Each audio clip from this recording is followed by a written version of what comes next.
Hey friends, welcome and welcome back to my channel Smita the smile. कैसे हैं आप सब लोग? आशा करती हूँ आप सब लोग बहुत ही अच्छे होंगे और बहुत ही अच्छे तरीके से आपकी तैयारी भी चल रही होगी।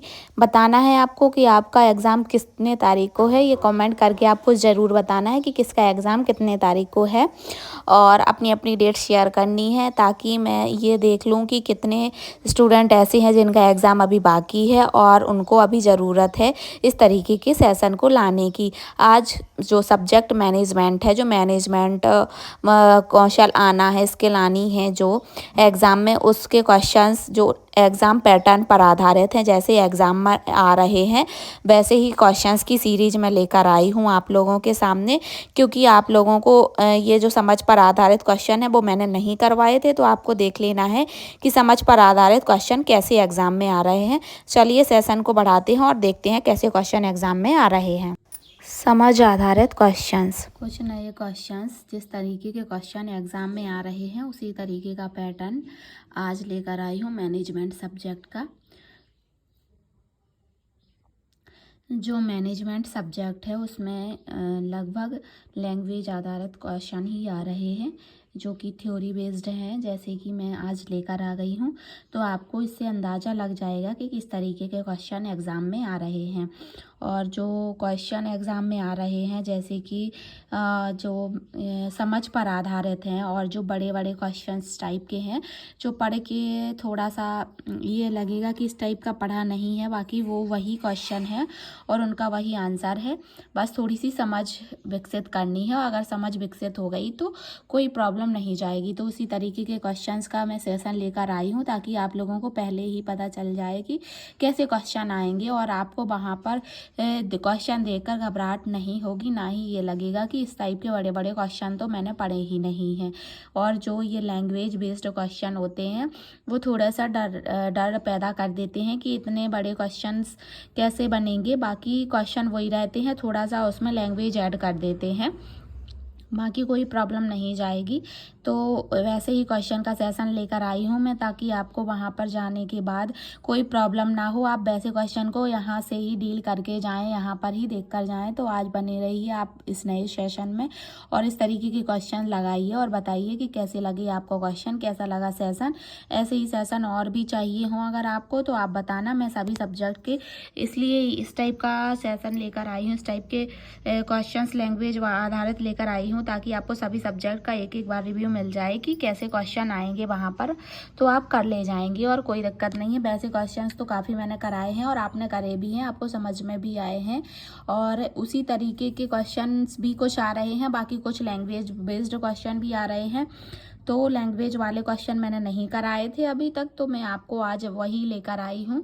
और अगर आपने अभी तक नहीं देखा है तो जो पोषण वाला सेशन था, वो टॉपिक था सॉरी, तो पोषण वाले खंड का भी एक सेशन में ऐसे लैंग्वेज बेस्ड क्वेश्चंस का लेकर आ गई थी और वो मैंने अपलोड कर दिया है चैनल पर। तो चैनल पर नए हैं तो सब्सक्राइब कर लीजिए और फ्रेंड्स के साथ भी शेयर कर दीजिए।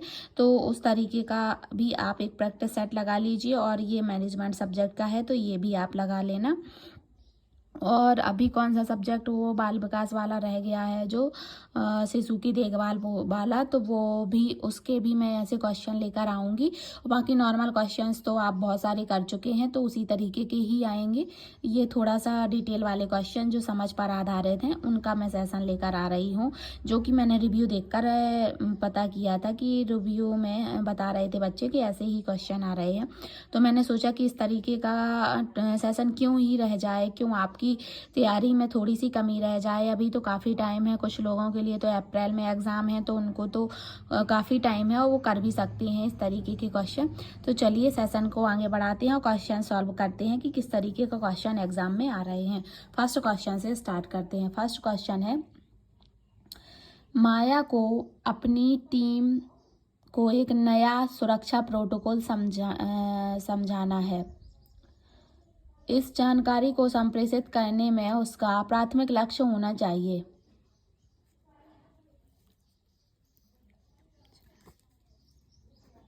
समझाना लिखना था यहाँ पे।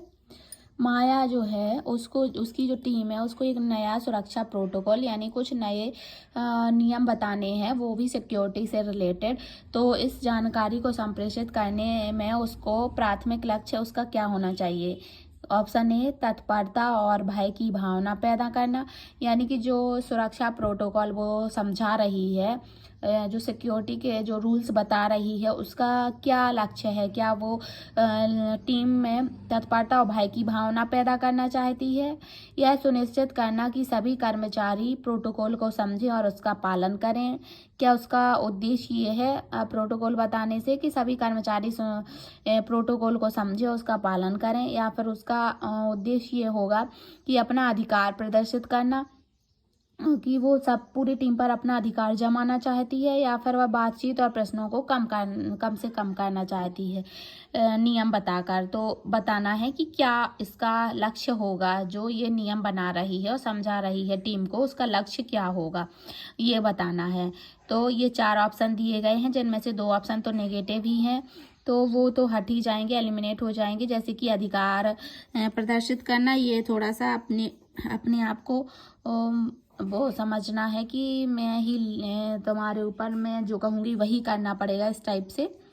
और तत्परता और भय की भावना से कोई संबंध नहीं है, इसका उद्देश्य नहीं है, तो ये दोनों ही हट जाएंगे। अब इन दोनों में से बेस्ट को चूज करना है, तो बेस्ट हो जाएगा यह सुनिश्चित करना कि कर्मचारी प्रोटोकॉल को समझें, यानी जो रूल्स रेगुलेशन बनाए गए हैं उनको अच्छे तरीके से समझें और उसका सही तरीके से पालन करें। तो यही इसका मेन उद्देश्य हो जाएगा। तो राइट आंसर ऑप्शन बी हो जाएगा। ऑप्शन जो बी है वो राइट आंसर हो जाएगा। चलिए, इस तरीके के जो बड़े क्वेश्चंस रहते हैं, जैसे कि लैंग्वेज आधारित होते हैं, तो इससे ऐसे सॉल्व कर सकते हैं, और बाकी कुछ नहीं है, वही क्वेश्चन रहते हैं। थोड़ा सा देखने में लगता है कि ऐसे क्वेश्चन मैंने नहीं करे, तो एक बार कर लेंगे तो कोई प्रॉब्लम नहीं जाएगी। चलिए नेक्स्ट क्वेश्चन पे बढ़ते हैं। नेक्स्ट क्वेश्चन है, एक टीम मीटिंग के दौरान मोहित ने देखा कि कुछ कर्मचारी भ्रमित दिख रहे हैं। उसने उनकी क्रॉस की हुई भुजाओं और सिकुड़ी हुई भौं को देखा। यह इसका एक उदाहरण है, बताना है यह किसका एक उदाहरण है। जैसे कि मोहित जो है, मोहित ने एक मीटिंग में गए मोहित, और उन्होंने देखा कि कर्मचारी भ्रमित दिख रहे हैं, अपने जो डायरेक्शन में जाना चाहिए उससे हट गए हैं, और उसने उनकी क्रॉस की हुई भुजाएं, जैसे कि गुस्से में या भ्रमित होने में जो सिकुड़न आ जाती है, उसको देखा, और सिकुड़ी हुई भौं को देखा। तो बताना है कि यह किसका उदाहरण है, ईमेल और पत्र का, बोले गए शब्द का, शारीरिक भाषा और चेहरे के भाव का, रिपोर्ट और ज्ञापन का। अब आप देखिए, आपने ये क्वेश्चन पढ़ा, आपको और इसके ऑप्शन पढ़े, आपको फटाफट पता चल गया होगा, 1 सेकंड भी नहीं लगा होगा कि ये किसका एग्जाम्पल है।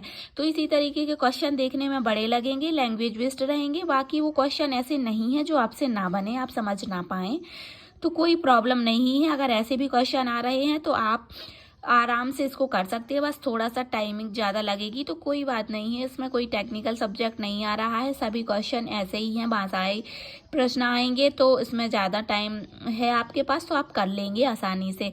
कोई मैथ या रीजनिंग वाले क्वेश्चन ज़्यादा होते हैं तो उसमें टाइमिंग ज़्यादा चाहिए होती है, इसमें थोड़ा सा पढ़ने में समय लगेगा, बाकी कोई प्रॉब्लम नहीं रहेगी, तो आप आसानी से इसको बता सकते हैं।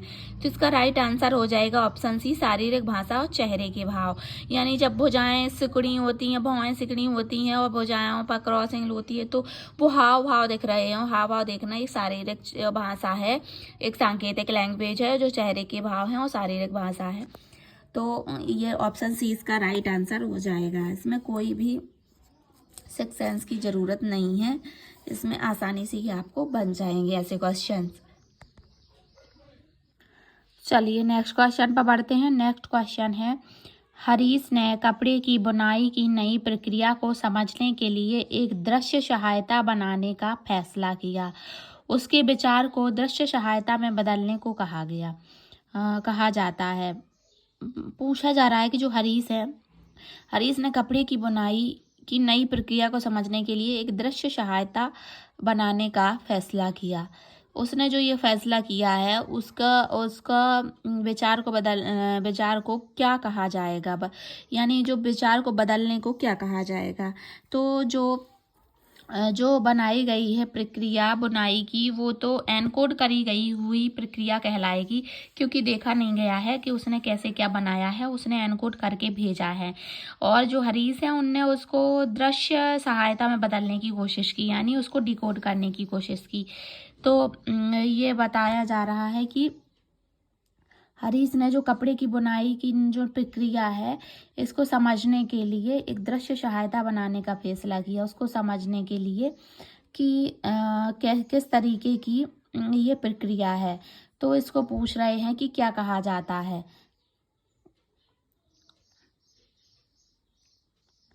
तो जो इसको कहा जाएगा वो उसका राइट आंसर ऑप्शन ये हो जाएगा कि डिकोड करना हो जाएगा इसका राइट आंसर, क्योंकि एनकोड की गई चीज़ों को दृश्य में देखे गए या देख कर सहायता करने के लिए जो बनाया गया है उसको बनाने का फैसला लिया गया है।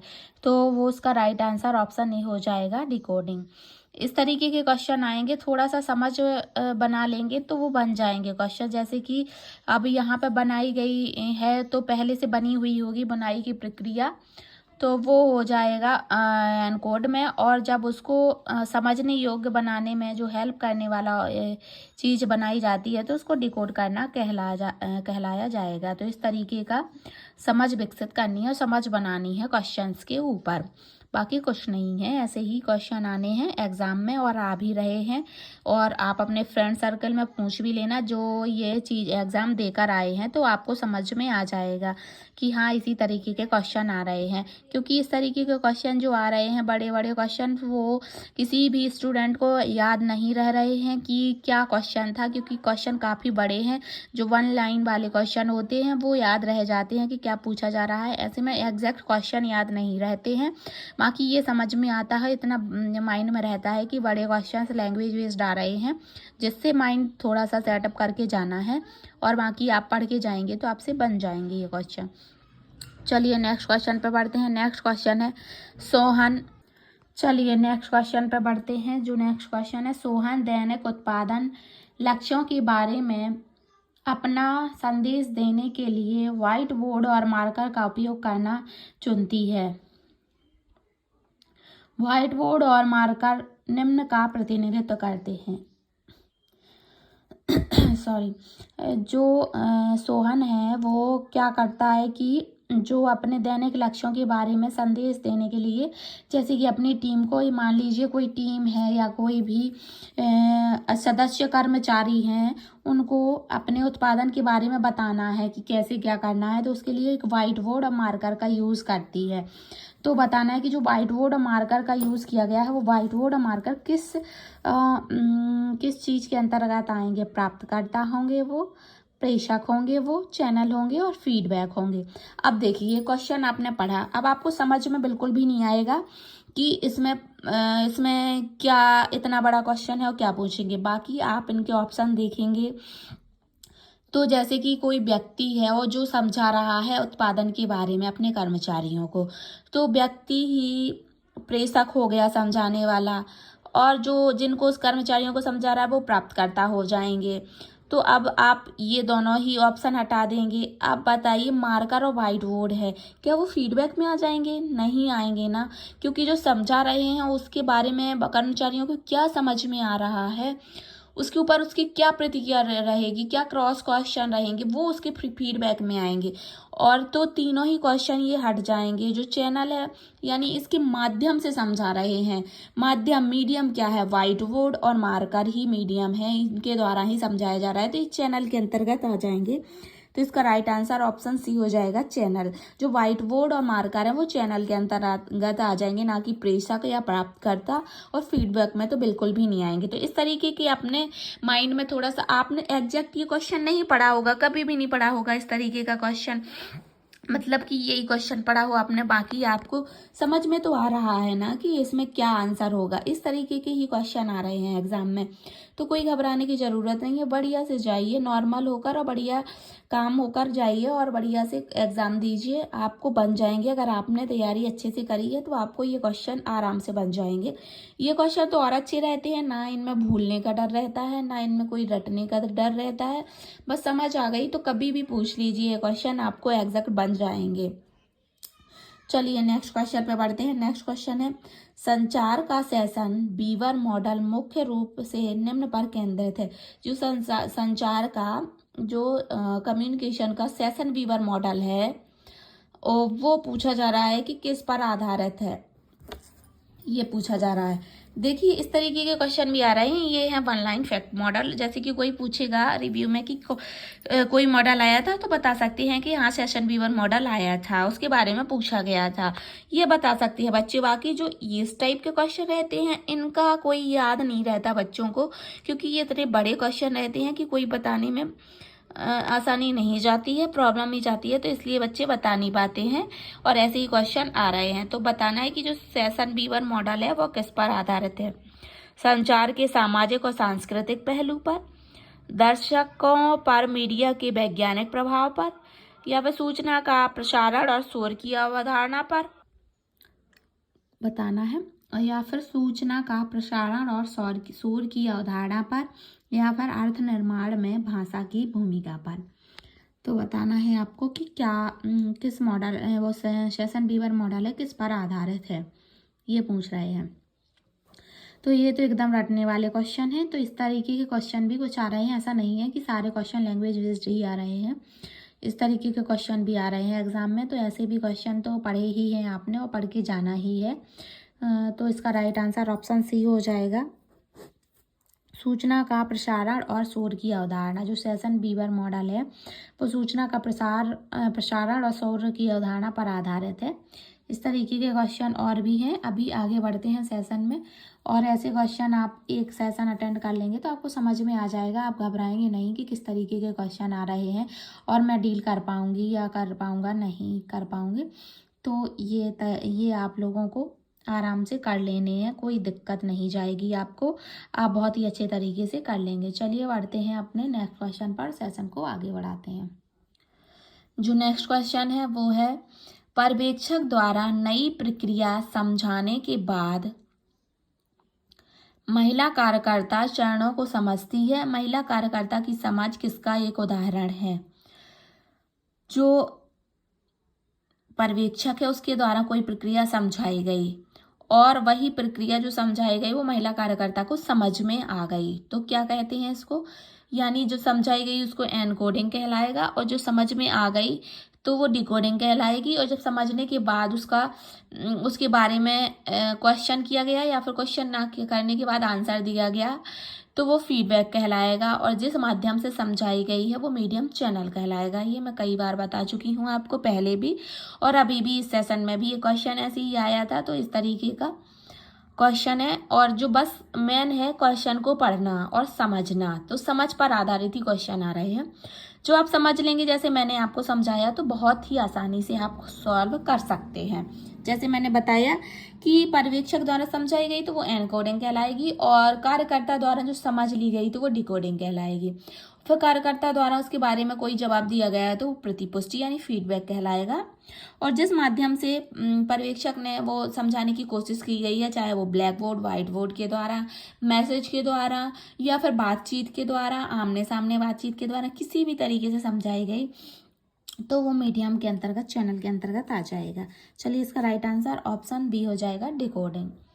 इसी तरीके के क्वेश्चन आ रहे हैं फ्रेंड्स जो लैंग्वेज पर आधारित हैं। लैंग्वेज समझ में आ जाएगी और लैंग्वेज आसान ही है तो आपसे बन जाएंगी, क्योंकि बहुत ही अच्छे नंबर आ रहे हैं बच्चों के। तो अभी अगर आप कहेंगे तो अभी तो कुछ नहीं है, लास्ट में जब एग्ज़ाम कंप्लीट हो जाएगा तब अगर सही से स्टूडेंट अपने नंबर बता रहे हैं तो आपको उसका कट ऑफ लगभग एक एवरेज कट ऑफ पता चल जाएगा। और मैं उस पर भी थोड़ा सा वीडियो आपके ये बनाकर दिखाऊंगी कि कैसे क्या कट ऑफ जाएगा। बाकी अभी तो एग्ज़ाम काफ़ी टाइम तक चलना है, पूरे एग्ज़ाम कंप्लीट हो जाने दीजिए, उसके बाद ही ये कट ऑफ का सेशन स्टार्ट करेंगे। अभी से जो चैनल वाले कट ऑफ बना रहे हैं वो मैं समझती हूँ कि कोई मतलब की नहीं है, क्योंकि अभी अच्छे तरीके से एग्ज़ाम नहीं हुए हैं, पूरे एग्ज़ाम नहीं हुए हैं। जब तक पूरे एग्ज़ाम नहीं हो जाएंगे, अच्छे से डाटा अपने पास नहीं आ जाएगा, और अपन कंफर्म भी नहीं कह सकते कि जो अपने पास डाटा आ रहा है वो सही ही होगा। काफ़ी बच्चे ऐसे भी हैं जो सही डाटा बताना नहीं चाहते हैं, काफ़ी बच्चे हैं जो अपना एग्जैक्ट डाटा बताते हैं।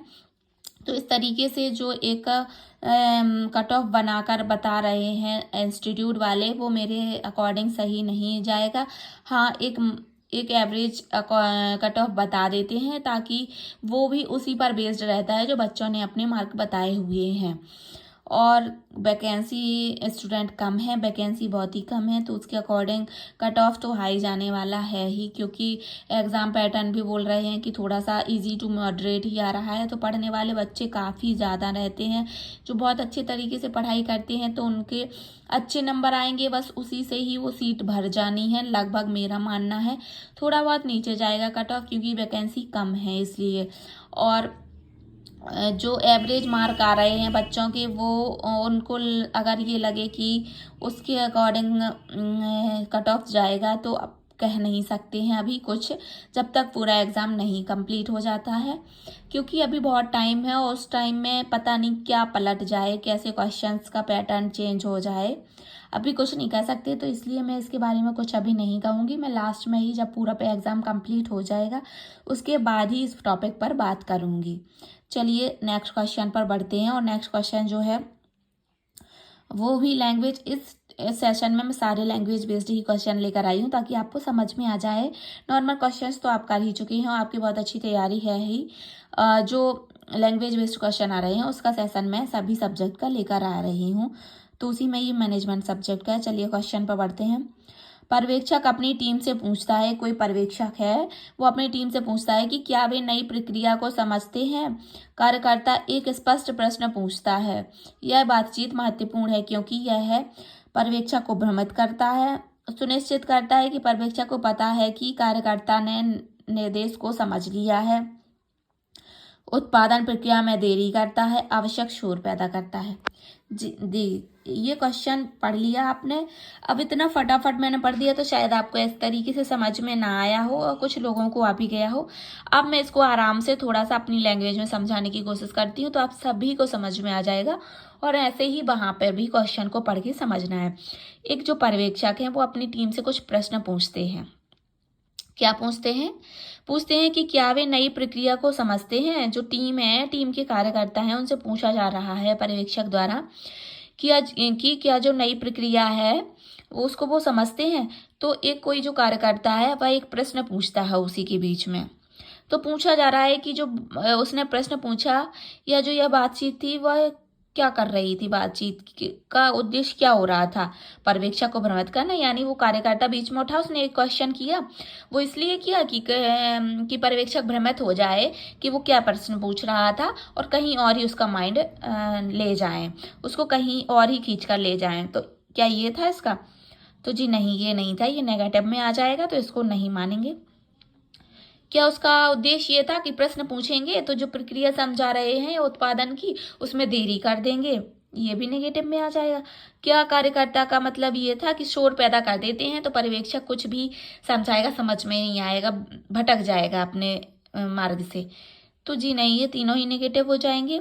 अगर पर्यवेक्षक ने कोई क्वेश्चन किया है, कुछ पूछा है कि क्या नई प्रक्रिया समझ में आ रही है, और कार्यकर्ता ने उस पर एक प्रश्न पूछा कि समझ में आ रही है या नहीं आ रही है, आप समझ में तो आई, इसका ये मतलब था। तो उसका मतलब ये निकाला जाएगा कि सुनिश्चित कर रहा है कार्यकर्ता कि मैंने ये निर्देश समझ लिया है, कि पर्यवेक्षक को पता है कि कार्यकर्ता ने निर्देश समझ लिया है, यानी जो उसने क्वेश्चन किया तो पर्यवेक्षक समझ गया कि जी हाँ, जो मेरी टीम है, जो कार्यकर्ता है, उसको निर्देश समझ में आ गए हैं, नई प्रक्रिया समझ में आ गई है। तो जी हाँ, इसका राइट आंसर यही हो जाएगा, option B. Option B right answer हो जाएगा कि सुनिश्चित करता है पर्यवेक्षक को पता चल गया है कि कार्यकर्ता को निर्देश समझ में आ गए हैं। यानी कि पर्यवेक्षक ने जो प्रश्न पूछा कि नई प्रक्रिया समझ में आ गई, उसकी प्रतिपुष्टि कार्यकर्ता ने कर दी कि जी हाँ समझ में आ गई। पर्यवेक्षक को भी पता चल गया कि कार्यकर्ता को निर्देश समझ में आ गए। ठीक है, तो ऐसे इस तरीके के क्वेश्चन हो जाएंगे, और जो आप अगर थोड़ा सा माइंड लगाएंगे तो आपको आसानी से आ जाएंगे, आपकी थोड़ी सी समझ विकसित हो जाएगी इन क्वेश्चन से, और आप वहाँ पे ऐसे क्वेश्चन को फिर आराम से कर लेंगे। एक दो क्वेश्चन तो फ्रेंड ऐसे सभी एग्जाम में रहते हैं जो किसी से नहीं बनते, वो थोड़े से अजीब ही रहते हैं, तो उनकी टेंशन नहीं लेनी है, बाकी सारे क्वेश्चन आप कर लेंगे। चलिए नेक्स्ट क्वेश्चन पर बढ़ते हैं। जब लगातार देर से आने वाले कार्यकर्ता के साथ संवाद करते हैं तो पर्यवेक्षक सम्मानजनक रहते हुए एक दृढ़ और सीधे लहजे का उपयोग करता है। यह संचार शैली का क्या है? निष्क्रिय संचार शैली का निष्क्रिय उदाहरण है, आक्रामक उदाहरण है, मुखर उदाहरण है, या निष्क्रिय और आक्रामक दोनों उदाहरण है, ये पूछा जा रहा। अब देखिए फ्रेंड्स, एक कार्यकर्ता है, वह डेली ही टाइम से लेट आता है, जैसे कि 10 बजे का टाइम है तो वह डेली ही थोड़ा सा लेट आ रहा है। जो पर्यवेक्षक हैं वो देखते हैं कि ये डेली ही लेट आ रहा है, टाइम से ज़्यादा ही समय ले रहा है, डेली ही आ रहा है, फिर भी वह सम्मानजनक रहते हुए और दृढ़ और सीधे लहजे में बात कर रहा है। फिर भी पर्यवेक्षक ये नहीं कह रहा है ऐसा नहीं कह रहा है कि क्यों तुम इतना लेट क्यों आते हो, क्या हो गया, मैं हटा दूंगा, मैं काम नहीं करवाऊंगा, सैलरी काट लूंगा, इस तरीके से कोई बात नहीं करता है। बहुत ही आसानी तरीके से, बहुत ही सम्मानजनक तरीके से कि क्या हुआ भाई, आप डेली लेट आते हो, क्या दिक्कत है, कोई प्रॉब्लम तो नहीं है, तो मुझे बताइए, मैं थोड़ा सा सुधार करने की कोशिश करूंगी या करूंगा। इस तरीके से अगर आप बात करते हैं या पर्यवेक्षक इस तरीके से बात कर रहे हैं तो पूछा जा रहा है कि इस तरीके से बात करना कौन सी शैली में आएगा। क्या ये निष्क्रिय शैली है, निष्क्रिय है पर्यवेक्षक, वो कुछ मतलब नहीं रखना चाहता है, या आक्रामक है, या फिर मुखर शैली का है, या निष्क्रिय और आक्रामक दोनों शैली का है। तो देखिए वो निष्क्रिय तो नहीं है, क्योंकि वो उसके बारे में पूछ रहा है। निष्क्रिय वो होता कि कुछ ना कहता, ना हाँ अच्छा ना बुरा, तो निष्क्रिय में आ जाता। बट ये नहीं, आक्रामक होता तो वो कहता, वो जैसे मैंने पहले बताया उस तरीके का कहता कि क्यों आपने ऐसा क्यों किया, क्यों आ रहे हो लेट, इस तरीके का करता। तो आक्रामक भी नहीं है और निष्क्रिय आक्रामक नहीं है, तो दोनों ही कैसे होगा, ये मुखर शैली का है। मुखर शैली के ही व्यक्ति इस तरीके का व्यवहार करते हैं। तो इसका राइट आंसर ऑप्शन सी हो जाएगा। इस तरीके के क्वेश्चंस ही आ रहे हैं एग्जाम में, बस थोड़ा सा समझना है। चलिए नेक्स्ट क्वेश्चन पे पढ़ते हैं। पर्यवेक्षक अपनी टीम को अद्यतन उत्पादन कोटा के बारे में एक ज्ञापन भेजता है, जिसे पर्यवेक्षक द्वारा सौंपा जाता है, उसे टीम तक पहुंचाया जाता है और फिर टीम लीडर के माध्यम से यह इसका उदाहरण है। देखिए थोड़ा सा गड़बड़ सा टाइप हो गया है यहाँ पर मैं आपको समझा दे रही हूँ अच्छे तरीके से, फिर आपको इसका आंसर बताना है। जो पर्यवेक्षक हैं वो अपनी टीम को एक उत्पादन कोटा के बारे में एक ज्ञापन भेजते हैं। तो एक पर्यवेक्षक को एक उत्पादन कोटा के बारे में एक ज्ञापन भेजा जाता है, फिर जिसे पर्यवेक्षक प्राप्त कर उसे अपनी टीम तक पहुंचाता है और टीम लीडर के माध्यम से यह अपने और कर्मचारियों को बताया जाता है। तो पूछा जा रहा है कि यह किसका उदाहरण है।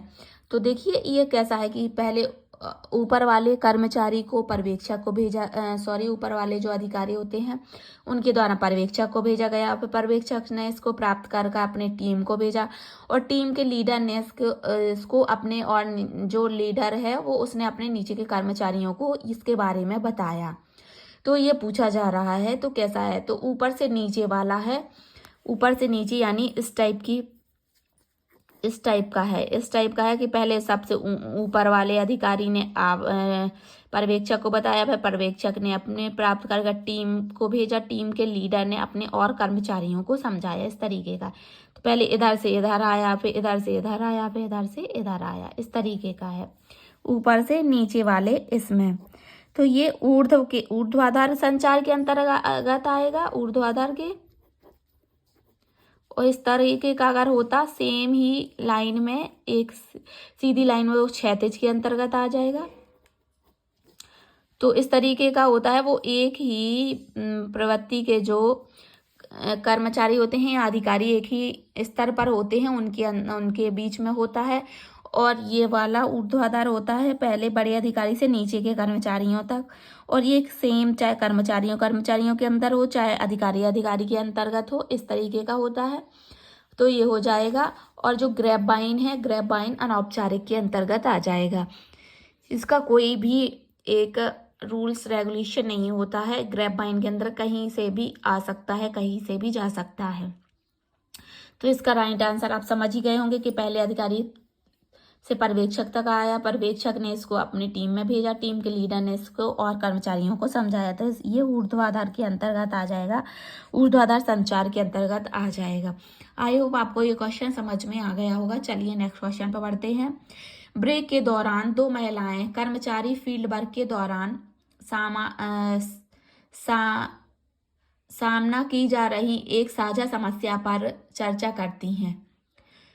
यानी कि यह किसका उदाहरण है, पूछा जा रहा है। यानी जो दो महिला कर्मचारी हैं जो फील्ड वर्क पर जाती हैं, ठीक है, जो दो महिला कर्मचारी हैं वो फील्ड वर्क पर जाती हैं और उसके बाद वो उनको जो फील्ड वर्क पर जाने में फील्ड पर वर्क करते टाइम फिर ब्रेक मिलता है। उस ब्रेक में जो आपस में बात कर रही हैं, समस्या को साझा कर रही हैं, जो उन्हें समस्या झेली उस टाइम पर ब्रेक के दौरान उस समस्या पर चर्चा करती हैं। तो बताना है कि वह किसका उदाहरण है। प्रबंधक और अधीनस्थ का, विभिन्न विभाग का, समान स्तर के सहकर्मी का या बाहरी हितग्राही का, हितधारक का। तो आपको क्वेश्चन जब मैंने समझा दिया तो आपको आंसर भी इसका पता ही चल गया होगा ऑप्शन पढ़कर कि जब दो समान स्तर की जो महिलाएं हैं वो फील्ड वर्क पर जाती हैं, एक ही फील्ड वर्क पर, फिर उसमें जो ब्रेक होता है उस पर समस्या को साझा कर रही हैं, तो वो सेम ही स्तर की हैं, समान स्तर के कर्मचारी हैं। और समान स्तर के कर्मचारी को जब बीच में ब्रेक मिल रहा है तो उस पर वो बातचीत कर रही हैं, तो ये समान स्तर के सहकर्मी का एग्जाम्पल कहलाएगा। तो इसका राइट आंसर ऑप्शन सी हो जाएगा, समान स्तर के सहकर्मी का। चलिए नेक्स्ट क्वेश्चन पे बढ़ते हैं। नेक्स्ट क्वेश्चन है, महिला कर्मचारियों के बीच संभावित छंटनी के बारे में अफवाहें फैलाती हैं। यह किसका उदाहरण है। जो महिला है वो कर्मचारियों के बीच छटनी के बारे में कि तुम मान लीजिए कि कहीं किसी विभाग में छटनी होनी है, तो जो महिला कर्मचारी हैं वो अफवाहें फैला रही हैं कि छटनी इस तरीके से होनी है, इस तरीके के लोगों को हटा दिया जाएगा, इस तरीके के लोगों को नहीं रखा जाएगा, ऐसा वैसा, इस तरीके की कोई अफवाहें फैला रही हैं। तो वो बताना है कि किसका उदाहरण है। तो अफवाहें या जैसे कहते हैं कि कहीं की बात बिना सिर पैर की बात, या फिर कहीं की भी बात आई, पता नहीं है कि किसने बताई है, कौन इसका बताने वाला है या कहाँ से ये बात आई है, इसका कोई अता पता नहीं रहता। बाकी बात पूरे में फैल जाती है या कुछ अफवाह उड़ती है, वो सभी को पता रहती है लेकिन कोई ये नहीं बता सकता कि ये कहाँ से पता चली। तो इस तरीके की जो बातें होती है वो अनौपचारिक संप्रेषण के अंतर्गत आती हैं, अनौपचारिक संचार के अंतर्गत आती हैं। उसका कोई पता नहीं रहता। जो औपचारिक संप्रेषण होता है उसका एक क्लियर रहता है कि इस तरीके, उसके क्लियर रूल्स भी रहते हैं। और तो ये अनौपचारिक के अंतर्गत आएंगी या औपचारिक या लिखित या दृश्य के अंतर्गत, तो अनौपचारिक के अंतर्गत आएंगी। इसका राइट आंसर ऑप्शन ए हो जाएगा, अनौपचारिक संप्रेषण, अनौपचारिक संचार। जो अफवाहें हैं फ्रेंड्स, वर्ड से ही याद रखना है, जो अफवाहें हैं वो अनौपचारिक के अंतर्गत ही आती हैं और ज़्यादातर ये ग्रेपवाइन में भी आती हैं। तो ग्रेपवाइन अनौपचारिक संप्रेषण का ही एग्जाम्पल है। तो इस तरीके के याद रखने हैं कुछ कीवर्ड भी। बाकी ऐसे ही लैंग्वेज बेस्ड क्वेश्चन एग्जाम में आ रहे हैं, तो आपको इसी तरीके का सेशन में लेकर आई हूँ और आपको समझा रही हूँ। बस इसी तरीके के आप क्वेश्चन करिए और बताइए कि कितने नंबर आपको बने। ये फर्स्ट सेशन था, ऐसे ही एक आध और सेशन 1-2 लेकर आऊँगी, मैं आपको समझाऊंगी। तो आप इस तरीके के क्वेश्चन करिए और बताइए आपको कितने नंबर आए हैं। चैनल पर नए हैं तो चैनल को सब्सक्राइब कर लीजिए, बेल आइकन प्रेस करना ना भूलिए, ताकि आपको जो एग्जाम पैटर्न है, जैसा ही एग्जाम पैटर्न आ रहा है उसी पर क्वेश्चन जो आ रहे हैं लैंग्वेज बेस्ड वो ही मैं लेकर आ रही हूँ। तो बेल आइकन भी प्रेस कर लीजिए तो नोटिफिकेशन मिल जाएगा। अपने फ्रेंड के साथ शेयर करिए ताकि उनको भी हेल्प हो सके, जिनका भी एग्जाम नहीं हुआ है, जिनका एग्जाम अप्रैल में है, वो तो इसको जरूर ही ज्वाइन करें और इसको करें। अगर आपको इसको अच्छा लग रहा है ये सेशन और इस तरीके का क्वेश्चन, तो सेशन को लाइक भी भी ज़रूर कर दीजिए। चलिए मिलते हैं नेक्स्ट सेशन पर। आज का सेशन यहीं पर समाप्त करते हैं। Thank you for watching. अगर आपको सेशन बार बार देखना है तो मैंने ये फ़ोटो अटैच कर दी है, इसका हार्ड कॉपी निकलवा लेना आप और हार्ड कॉपी से ही इसका रिवीजन करना।